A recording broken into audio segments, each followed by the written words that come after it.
హైదరాబాద్లో గ్రీన్ మొబిలిటీకి మరో కీలక ముందడుగు పడింది.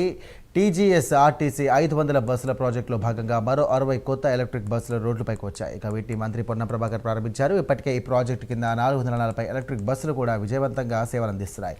ఇప్పుడు కూకట్పల్లి డిపో నుండి చివరి దశలో 60 బస్సులు చేరడంతో మొత్తం 500 ఎలక్ట్రిక్ బస్సులు పూర్తి స్థాయిలో అందుబాటులోకి వచ్చాయి. ప్రస్తుతం నగరంలో రోజుకు 1,00,000 మంది ప్రయాణికులు ఈ బస్సులను ఉపయోగిస్తున్నారు. ఇప్పుడు కొత్తగా 60 బస్సులు చేరడంతో రోజువారీ ప్రయాణికుల సంఖ్య 1.2 లక్షలకు పెరిగే అవకాశం ఉన్నట్టుగా అంచనా వేస్తున్నారు అధికారులు.